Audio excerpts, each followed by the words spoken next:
Écoute, il est actuellement 4 heures du matin et une pensée m'a traversé l'esprit. Le ciel et la terre disparaîtront. Ça veut dire que tout ce que nous voyons ici-bas sur terre est éphémère. Ça veut dire que sur la terre, on est là simplement pour un temps. Comme on le dit, nous sommes des pèlerins. On est simplement en voyage. On a une mission ici. Dépeupler l'enfer pour remplir le ciel. Regardez, il est possible qu'on puisse disparaître d'une seconde à l'autre. Et en plus d'une manière très instantanée. Lorsque Jésus-Christ viendra nous enlever, il y en a qui seront en train de travailler, qui seront occupés. Et une personne sur deux sera enlevée. Donc l'autre, elle va rester. Si Jésus ne te trouve pas la place où il attendait de venir te chercher là-bas, qu'est-ce que je cherche à dire? Que tu ne te trouves plus à ton poste, tu es déconnecté. Penses-tu que tu seras sauvé? Parfois, nous mettons les choses secondaires en avant pour prendre conscience réellement. Quelle est notre priorité? Ce que Dieu veut pour nous. Que nous puissions être en parfaite intimité avec lui, avant d'être des serviteurs. Nous sommes d'abord des épouses du Christ. Et le problème, c'est qu'on aime généralement se perdre au travers de tout ce qu'on fait. Pensons qu'il faut simplement penser à la mission. Si tu n'as pas la direction pour la mission, quelle mission seras-tu en train d'accomplir? Et avec quel équipement? Ce n'est pas le Christ qui t'accompagne. Penses-tu que tu seras résistant? Tu abandonneras. Tu as besoin de l'intimité. Parfois, il est important d'apprendre à se retirer. Pouvoir faire notre intimité avec le Seigneur. Parce que parfois, on pense qu'on avance bien alors qu'on tourne en rond. Il y a un mur qui nous empêche de pouvoir aller de l'avant. Et ce mur-là en question, c'est le fait qu'on est complètement déconnecté de Dieu.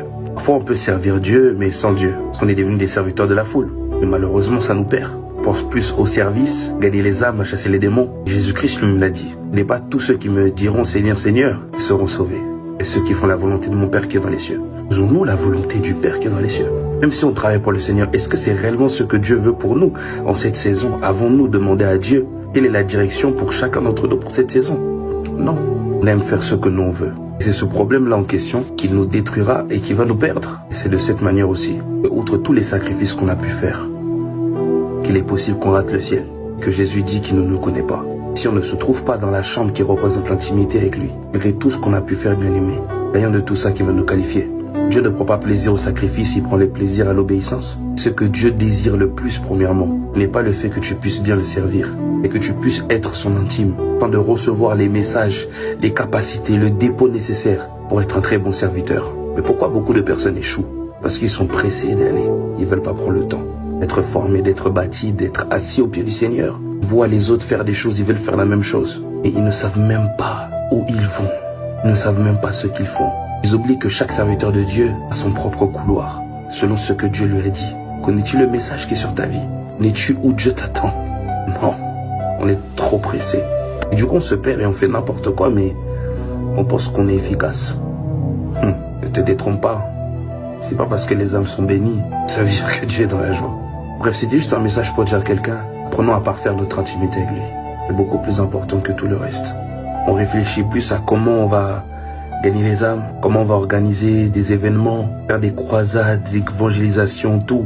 Mais jamais on pense à l'État, notre Père qui est aux cieux.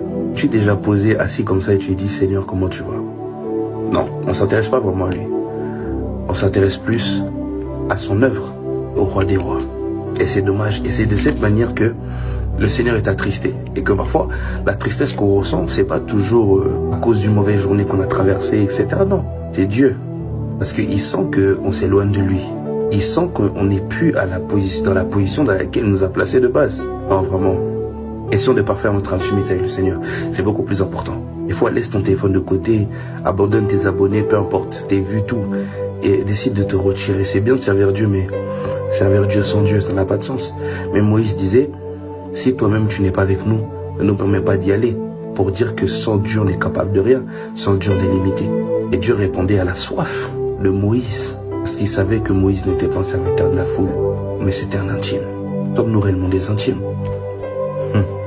Écoute, il est actuellement 4